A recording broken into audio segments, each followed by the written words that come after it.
them to the ringing chamber. 7 here that are safe for the public to ring. All of the rest of them are too heavy.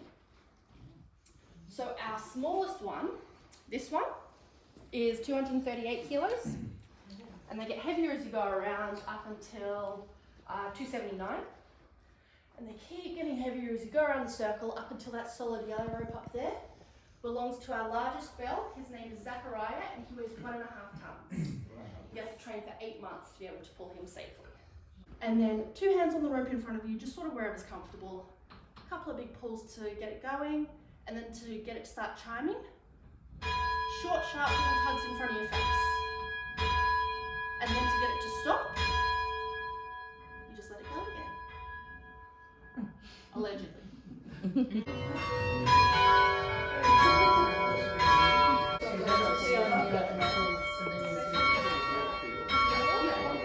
That's really good. Good for you.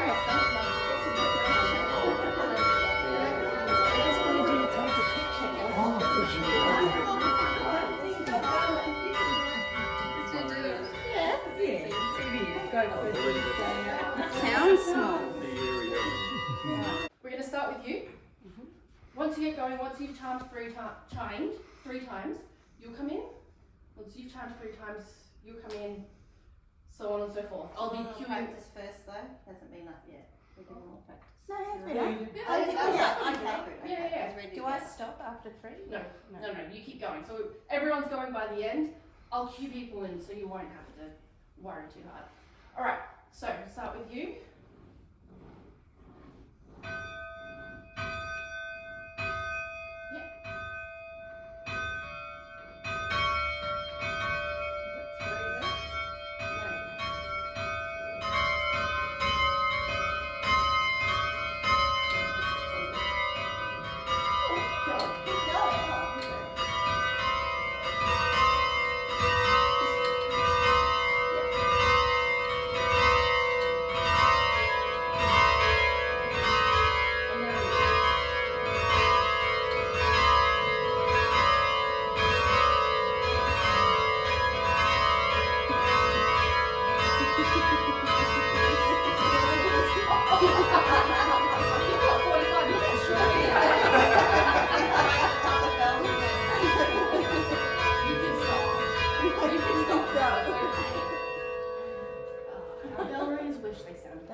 Now, a bell ringer equivalent of a concert is called a peal.